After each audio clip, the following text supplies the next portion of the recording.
and welcome back to the channel. What I have here behind me is basically Franken Pit Revisited. Many moons ago, I did a video showing my Franken Pit setup, which was leftover pieces, parts built into a cockpit. The intention of that setup was to allow me to fly other stuff. My Cessna 172, which is in this room back here, is an awesome setup. I love flying it, but my issue is it's always a Cessna 172. No matter what I do, I'm in the Cessna's cockpit and I can't change that. Well, this allows me to do a little bit of a different look and feel whenever I feel like it. Right now I'm set up as a Baron G58 with a glass cockpit, but just by going in and enabling some screens in Air Manager and then telling Microsoft to load 2 other aircraft, right now I've got this set up to be one of 3 planes. The Baron that you see here, but I can make it a Piper PA-34 or a Piper PA-44 very easily, very quickly. And the next setup that I'm putting in here, I'm going to use some WinWing hardware I have, and I'm going to turn it into a 737. So this is going to be a very flexible setup, and it's going to allow me to just slap in different peripherals and change the plane. Right now, it's revolving around my Honeycomb Alpha, my Honeycomb Bravo. And I got to tell you, I'm not really happy about that. The reason I'm not happy about that is, while I used to love my Alpha and Bravo in here, over time, the Alpha and the Bravo have had issues. I have one switch on the Bravo that just doesn't work anymore. And on the Alpha, the push button on the back that would turn off those LEDs, I don't know what happened to it. It just doesn't work. And the Alpha and the Bravo were actually stored on shelves. So somehow, being stored on shelves, switches failed. I can't explain that. It doesn't make a whole lot of sense to me. That's where I'm at with those. Hopefully, when I think it's Meridian GMT comes out with their stuff, I will swap what I have in here and go with the Meridian hardware, because it looks amazing, and I think the setup will improve greatly with the Meridian hardware. But I gotta say, right now, this setup is pretty decent. And what I've done with this is I use the wood from the original Franken Pit to build the basic frame. I then used some aluminum extrusion I had for these side panels, and I put those on hinges so they can close like doors. They don't close all the way because my monitors are 24-inch monitors on the left and right. Had I used smaller monitors, I could have closed the windows or closed those doors completely and made it a flush, almost cabinet-looking bit of hardware. I didn't quite go for the cabinet look. What I did was I made it so that I could close it and make the walkway behind me, because this is a walkway right here, perfectly accessible. You can carry furniture between here with those wings closed. Overall, it does everything I want it to do. And in the spirit of the original Franken Pit, I reused a lot of stuff I had. I had those 24-inch displays. They're by Sansui. You can pick them up now for about $90 a piece. The ultrawide LG display in the back, I picked up used, and I want to say that was the original price was $700. I got it used for just shy of $300. The reason I got it used, there's actually scratches on the display, and you can see the scratches. So if you look at the bottom right and the bottom left, you can see where somebody had mounted it or tried to mount it previously. Still works well. For saving 50% on the cost, the scratches really don't bug me. And I was using my original Logitech rudder pedals. They just stopped. They just died on me. The brakes just went out. The brakes just no longer work. So I ended up taking a pair of WinWing rudder pedals I had, the Skywalkers, throwing them on here. They work great. They're very robust. I just wish I got those Logitech pedals working. I may dismantle them, try to repair them to get them back in the mix. But overall, a pretty decent setup for just flying generic aircraft. And what I'm going to do now, that's why I have it bumped out a little, is I'm going to take the camera and I'm going to go behind the setup and show you the wiring. And then we're going to go inside the setup for a quick flight. So this is the PC running my setup. It's an Intel 12700 with an NVIDIA 3080 Ti, 64 gigabytes of DDR5, 2 terabyte storage, and the case I picked up on, God, I think it was just on Amazon for about a whopping $40 or so. Pardon the light, this is just because it's very dark back here. So there's been a little cable management. As of right now, there's just this one USB hub right here. And it's running everything. There, the StarTech.com is running the 2 side monitors. Or excuse me, the StarTech is running the 2 LCD monitors, the touch screens, and the 24-inch monitors on the side are coming straight off the back of the PC. Here you can see a power brick, basically. Then we've got how the LG is mounted in the back here.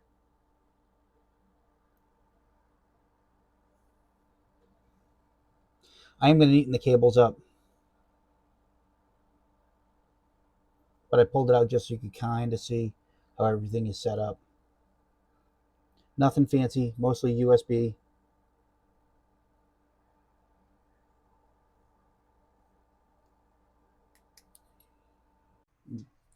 All right, so here we are in a cold and dark aircraft. I just started. We're in the PA-34 Seneca. And Popout Manager, I believe, just popped out my GNS 530 for me. So let's move that guy out of the way. Now let's look over here and let's realign our switches. Let's get ready for the left engine start. Parking brake is now set. That's a little cover I made to go over the switch area on the Bravo. Got us up to about an idle here. Let's turn power on. So that's my main switch off here to the left. And turn fuel on. Magnetos left. Fuel pump left. And there we go. We started the left engine. You can see everything's coming up. Start the left alternator. Left alternator amps kicked on. Shift our view a little so we can see the right engine now. And now right now my Microsoft Flight Simulator is having, well, Windows is having issues with my touchscreens. I hate Microsoft Windows tablet PC settings. They are absolute garbage.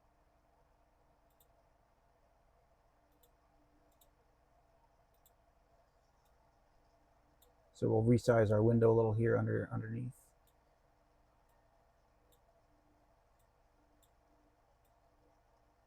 That's about right. Bring that guy up to there. That's pretty good. I actually want to bring that up a little higher up there. Bring this up a little higher up here.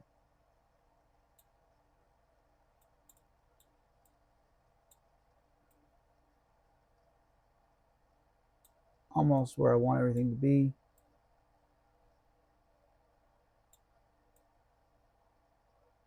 Okay, so that's pretty good. We can leave it right there for right now. So, right engine. Get the right ready. Get ready for start here. Right magnetos. Right fuel pump. And go to the primer.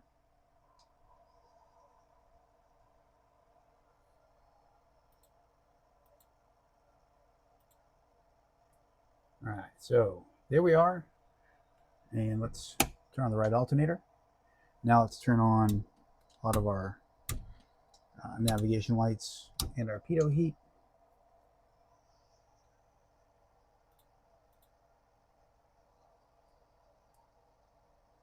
So transponders on. All right, so parking brake is set.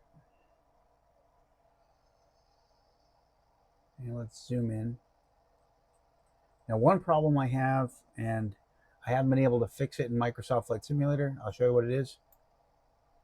I right-click on my mouse, I move my view, and it auto-centers me no matter what I do. I cannot get rid of that. I have tried resetting my mouse, going to the generic mouse. I've tried removing all the settings from the mouse. I've removed all the settings from the joystick, as in the POV hat. That's gone. It doesn't matter. Nothing I do stops that from auto-zeroing me. And if you've got an idea, I'd love to hear about it. I just can't get that to function. But let's get our taxi on, if you will. And unfortunately, I am having to use the mouse just because of that touchscreen issue. Let's take off from runway 23. All right, so let's release our parking brake.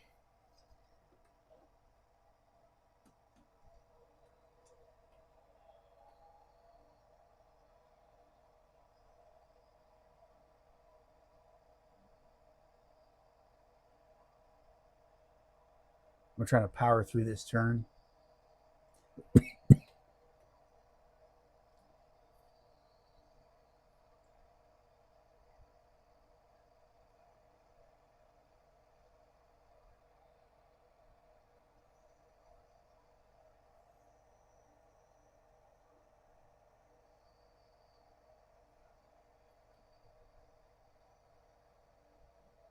All right. And slowly but surely.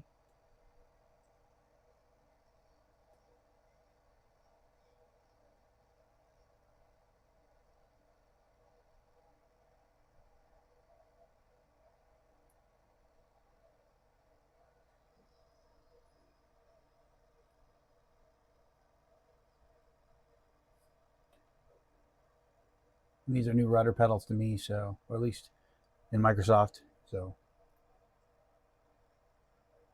pardon any erratic driving on my part. I do like them. I do not like them as much as I like my Turtle Beach rudder pedals. I think those are by far the best rudder pedals I've ever owned. But these come in definitely at number 2. So it just held short. Now I'm going on a runway 23. This is just going to be a quick flight.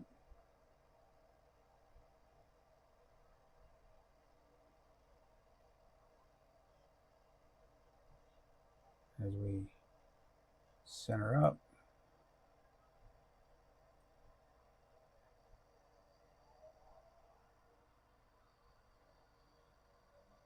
And airspeed's alive.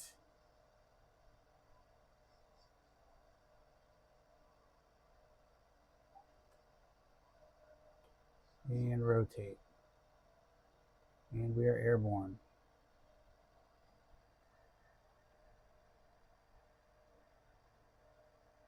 All right, positive rate. Gear up.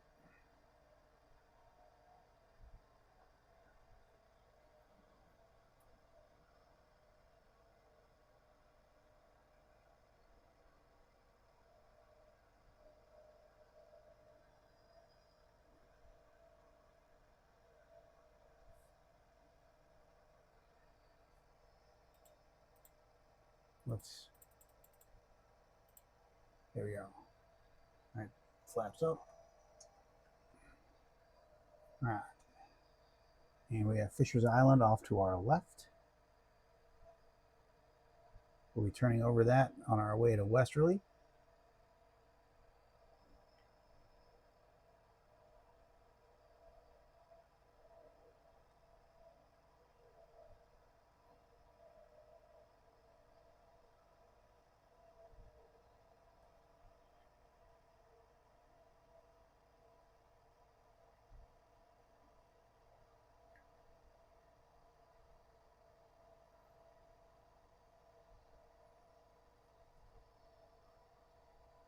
and I can actually see westerly out of my left-hand window.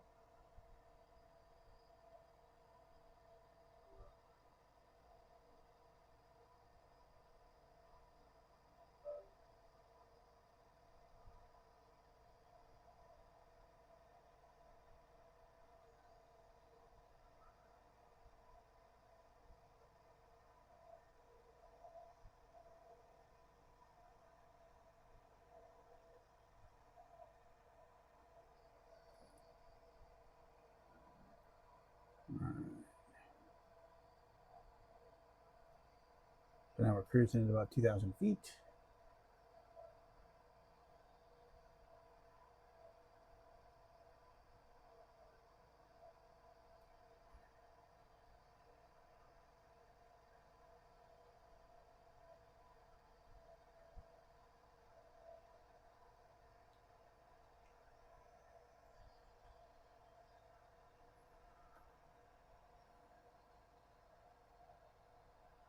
And we're going to make a left-hand turn. I can see westerly off to my left right now. I believe that's Block Island up ahead.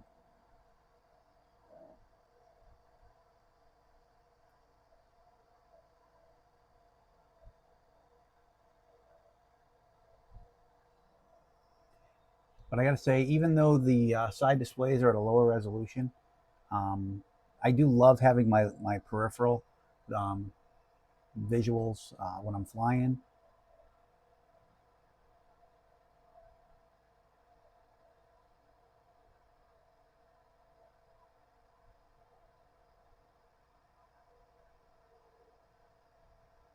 And there is westerly coming into view.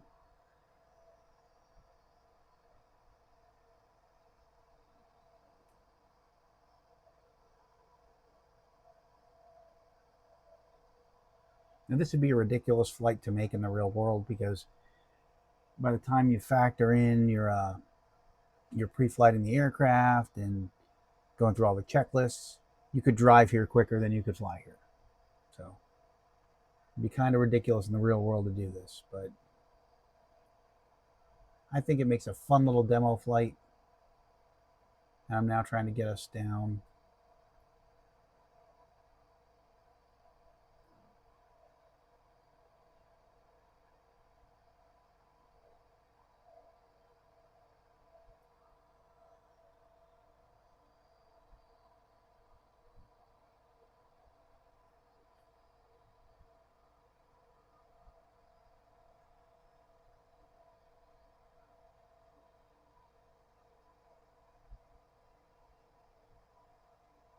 And one other thing as I'm flying in, I do want to mention, when I first started with the experimental windows, each monitor had to be the exact same size and resolution. But I think Microsoft has fixed that, because these guys are different resolutions, different sizes, and I was able to size them with the experimental pane and get them to work the way I wanted. So, you know, kudos to Microsoft for making that happen.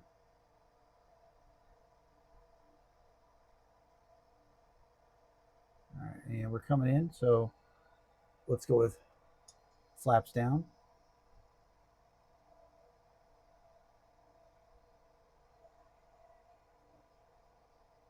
And gear down.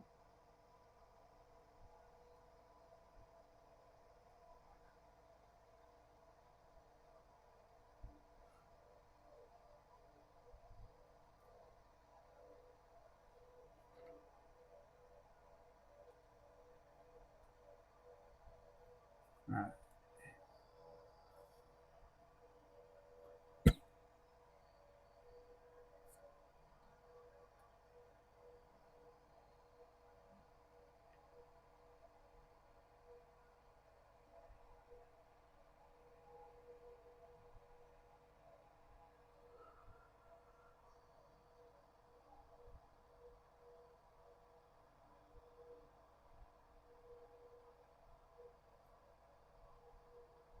And I do need to add speakers.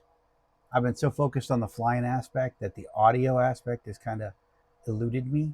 So I think speakers are the next edition. I have like 3 or 4 different USB speaker sets laying around, so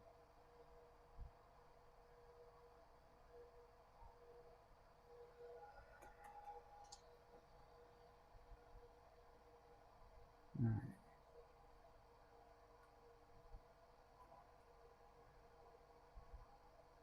So I'm definitely too high, but we'll fix that here shortly.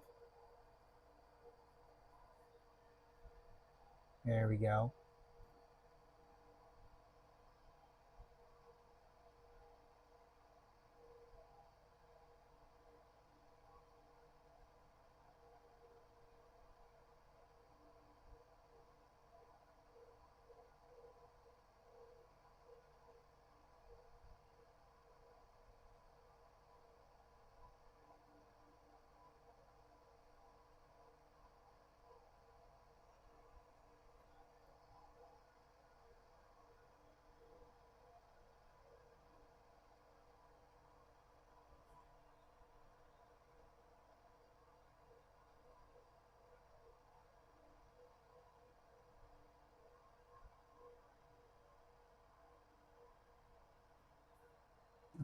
And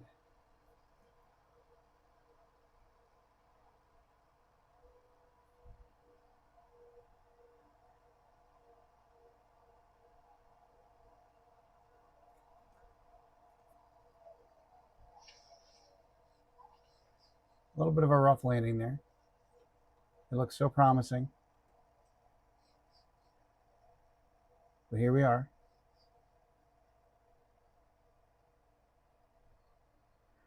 And we almost used the whole runway. But if they're going to give it to me, I might as well use it.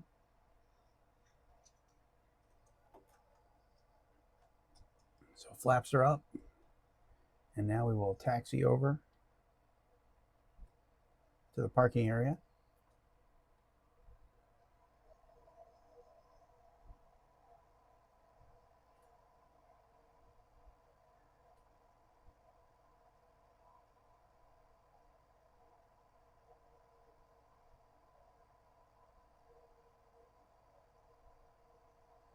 Welcome to lovely Westerly, where the local time is exactly the same as when you left, because they're like 20 miles from one another.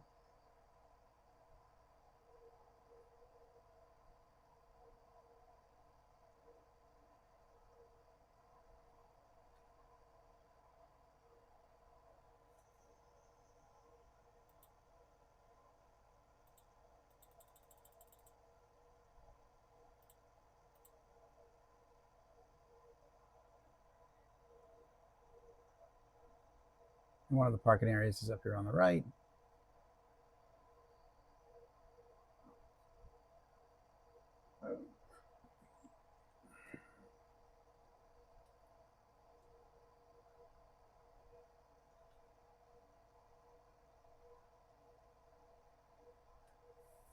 Yeah, I hate these guys.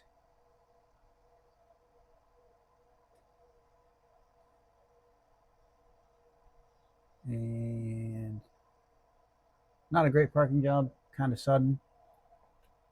But let's set our parking brake. So parking brake is set.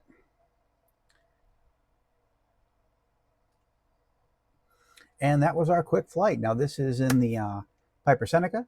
I can also fly in my the PA 44. I can also fly in that GA or the G58 right now.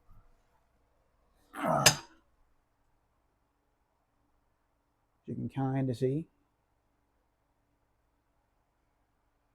And I'll come over here a little so you get a better look. And you know, as we're parked, I can now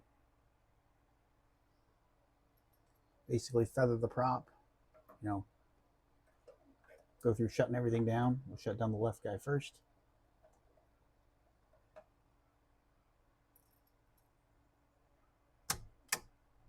Turn off the fuel pump, turn off the alternator. Here, turn off everything there. And we'll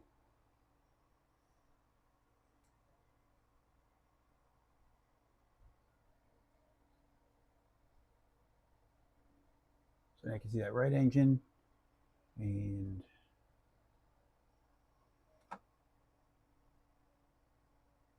right engine's down.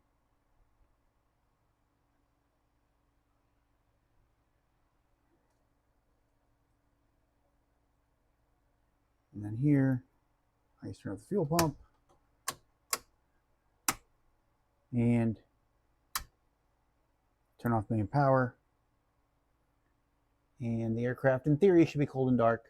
For some reason, it's still showing me the a lot of the gauges, but the switch is back in its original configuration. Over here, turn off the fuel feeds. So there we are. So thanks for sticking with me till the end. Hopefully, after that flight, you saw how flexible this rig back here really is. Not only is it flexible, and it allows me to bounce from aircraft to aircraft, but it's kind of compact. You know, when it closes up, it frees up an entire walkway. But it's also going to allow me to dust off my old peripherals as well. One of the things I'm probably going to do next to it is build a large shelf where I just stack all the pieces parts that can go directly into here. But all the controls that are in here now are just clamped on to the wooden base. And a lot of my other controls are mounted on desk clamps. So it's super simple to swap out your controls as you need to and just jump into whatever aircraft you want to jump into. And the way this cockpit can handle that is thanks in large part to the folks at Air Manager, because what they've been able to do with that software really does make the different feel of the cockpit possible, because you can put your gauges where you need them. And the fact that I can build pieces parts I want on my own now, thanks to Air Manager. Well, you can with Air Manager, but thanks to Mobiflight, you know, I got to thank them as well, because the fact that I could make that custom Piper panel for the side, it took me 15 minutes in Tinkercad to design what I wanted. It took probably 8 hours to print everything out, which was the long pole in the tent. Popping in the parts, 20 minutes max. A little bit of soldering, not too much. And then a USB connection, and then another 20 minutes in Mobiflight setting up the switches. So super flexible, very easy to customize, and it's just going to allow me to do all sorts of stuff that my Cessna really stopped me from doing. I don't want to bash my Cessna. I love my Cessna 172 that's back there, but I love flying other stuff too.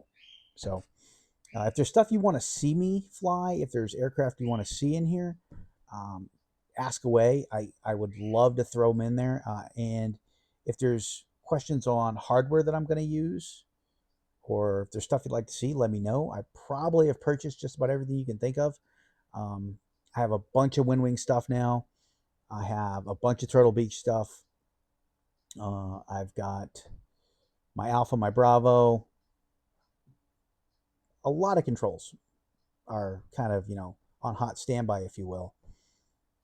So any questions you have, absolutely ask them. If you have any ideas on how to fix my issue with my mouse, you know, throw those down too, because right now when you right click and you pan your head on my setup, it auto zeroes it. So you pan your view, it comes right back. You can't stop it. I've gone in and I've set the mouse to the default mouse into the control options, and I've actually disabled the home cockpit view. Doesn't matter. Nothing I've done in here can change that. So if you know a setting or anything that could help me out, I would greatly appreciate any input at all. But as always, you know, thanks for watching. You know, stay safe and happy flying out there. Cheers.